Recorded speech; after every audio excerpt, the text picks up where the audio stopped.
Wie ist das bei euch? Fühlt sich das Neue für euch eigentlich wie ein Neuanfang an? Für mich so gar nicht. Erst der Frühling tut es.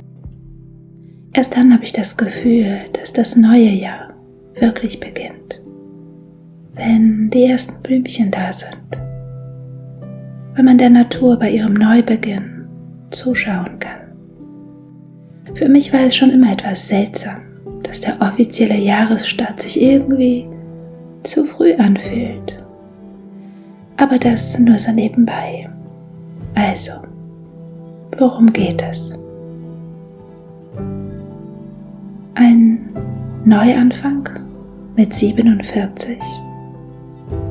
Wenn man sich die verschiedenen Seiten so anhört, gibt es da scheinbar keine wirklich übereinstimmende Meinung. Denn es gibt zwar viele Stimmen, die sagen, man ist nie zu alt für etwas Neues, aber schaut man sich das in der Praxis so an, tut es nicht gerade die Mehrheit. Das Leben vieler Menschen ist sehr festgefahren. Wenn ihr Lust habt, nehmt euch einen Kaffee oder einen Tee. Ich persönlich trinke gerne frischen Pfefferminztee oder auch Dinkelkaffee.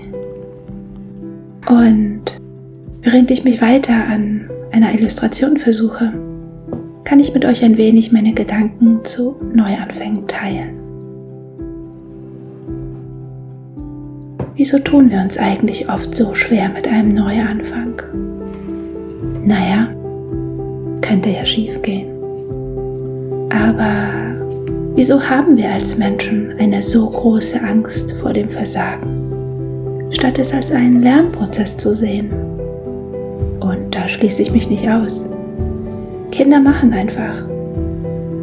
Doch irgendwann, spätestens innerhalb des Schulsystems, ist zu versagen etwas Schlechtes. Fehler sind dann unerwünscht, werden gar bestraft und es entwickelt sich eine große, oft unbewusste Angst davor. Prüfungsangst? Ich denke, da klingelt es bei so einigen. Versteht mich nicht falsch. Lernen ist wichtig. Doch der richtige Umgang mit Fehlern ist es ebenfalls. Aber gut, das Schulsystem ist ein Thema für sich.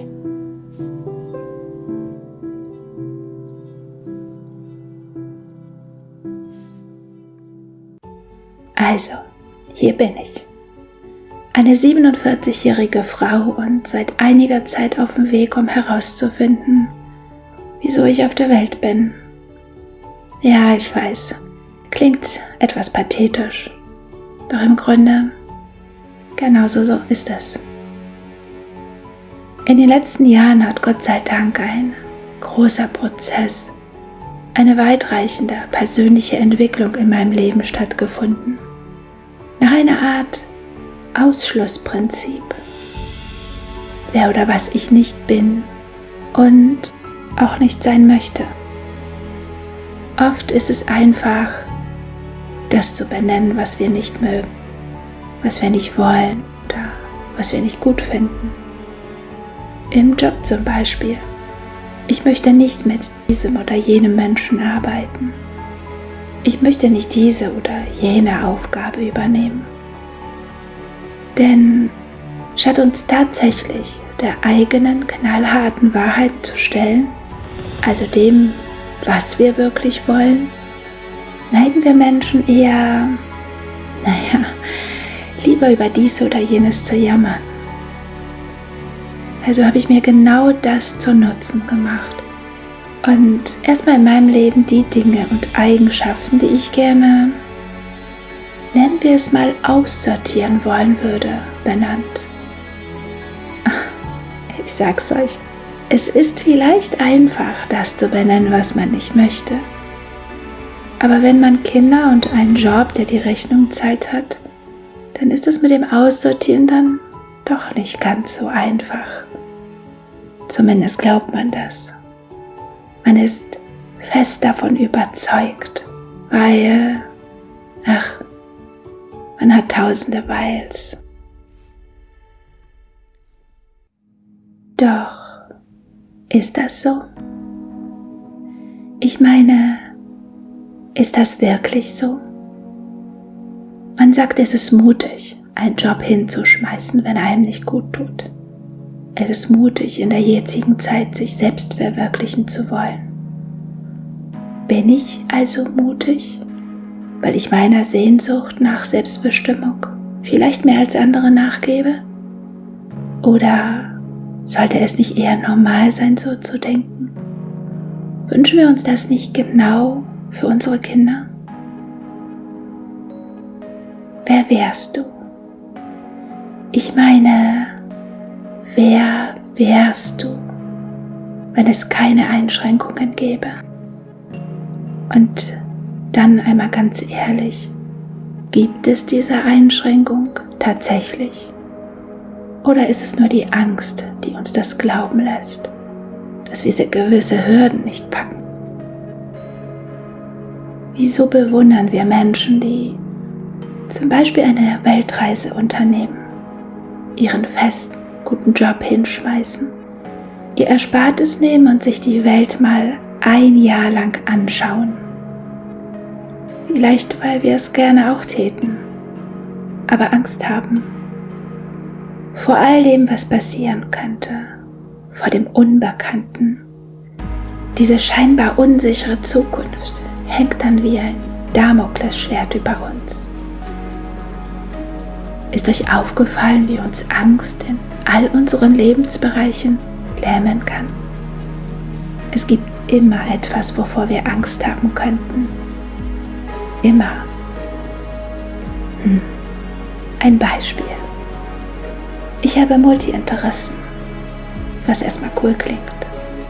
Und wer mich etwas länger kennt, vielleicht noch vom Bloggen oder Instagram, der weiß, im kreativen Bereich habe ich echt etliches ausprobiert. Ich habe genäht, gefilzt, Lampworking, also Glasbällen hergestellt, unzählige Möbel restauriert. Ich war selbstständig und wurde von vielen bewundert. Dabei kämpfte ich innerlich immer mit dem Imposter-Syndrom. Denn was ich damals nie gemacht habe, war mich festzulegen. Aus Angst, wahrscheinlich sogar in mehrfacher Hinsicht. Da wäre zum Beispiel die Angst, ich wäre nicht gut genug. Die Angst, ich könnte etwas verpassen, weil das Nächste mir viel eher liegen könnte. Die Liste war endlos. Aber auch hier könnte man es auf eine einzige Grundangst runterbrechen. Ich war erfolgreich und hatte doch permanent Angst zu versagen. In meinem Kopf konnte ich vieles, aber nichts wirklich auf professionellem Niveau. Wer das so sah? Nur ich. Ich und meine mich beherrschende Angst. Ich liebe zwar auch das Nichtstun, kann mich aber auch gleichzeitig für zig Dinge begeistern. Ich bin wirklich schnell hochenthusiastisch und manchmal genauso schnell scheinbar gelangweilt. Doch dahinter steht eher das Gefühl, das schaffst du nie so gut, damit du deinen Ansprüchen gerecht wirst. Wie hat es meine liebe Doris vor einiger Zeit mal gesagt? Nelly, deine Ansprüche hängen an der Decke. Und für diese Worte bin ich ihr wirklich sehr dankbar. Denn sie haben mich mit aufgerüttelt. Sie waren nicht als Kompliment gemeint. Um damit nochmal zu der eigentlichen Frage zu kommen: Wie sollen wir überhaupt einen Neuanfang wagen, wenn unsere Erwartungen schon vielleicht zu hoch sind, zu perfekt? Wenn wir uns bei der ersten Stufe schon mit denen vergleichen, die in den letzten 10 oder 20 Jahren die ganze Treppe hochgestiegen sind, dann seien wir ehrlich, wenn wir an Erfolg denken, sind das nicht unbedingt die ersten Schritte, sondern eher die finanzielle Freiheit, die wir zu Genüge auf Social Media sehen, und dieses Ziel ist in unseren Köpfen so weit entfernt, mit so viel Angst und Risiko verbunden. Doch eigentlich müssen wir den Mut nur für die erste kleine Stufe aufbringen. Mehr nicht. Nirgendwo steht, dass man sich für den Prozess eines Neuanfangs nicht Zeit nehmen kann. Ich denke, neben der Angst vor dem Versagen spielt die Geduld oder eher Ungeduld sicher auch eine wichtige Nebenrolle. Die vielleicht wichtigste Lektion, die ich in den letzten Jahren lernen durfte, ist diese. Zuerst muss sich im Mindset, in unserer Wahrnehmung, in unserem eigenen Kopf etwas ändern. Erst dann ändert sich die äußere Welt. Wie innen, so außen. Leben wir innerlich ein eingeschränktes Leben, wird es uns unsere Realität widerspiegeln. Die Grenzen sind wirklich nur im Kopf. Die Grenzen werden von der Angst und unseren Glaubenssätzen gesetzt. Vor ein paar Jahren hätte ich mir für diese Sätze sicher noch den Vogel gezeigt. Aber Gott sei Dank ist seitdem viel passiert und ich durfte viel lernen.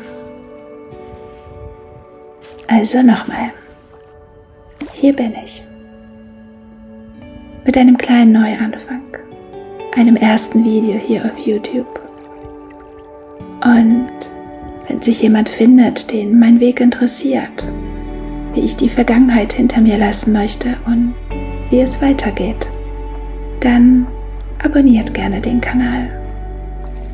Ich möchte euch zeigen, dass Kreativität nichts Kompliziertes ist. Aber manchmal eben schon. Es wird hier auch viel persönlicher werden, als es je im Blog oder auf Instagram war. Zwar mit dem Hauptfokus auf die Kreativität, aber eben auch mit allem, was mein Herz berührt. Ich freue mich schon auf eure Kommentare und Gedanken zu Neuanfängen. Ich bin Nelly, Mom, Ehefrau, ein Kind Gottes und eine kreative Seele durch und durch. Auf bald, ihr Lieben.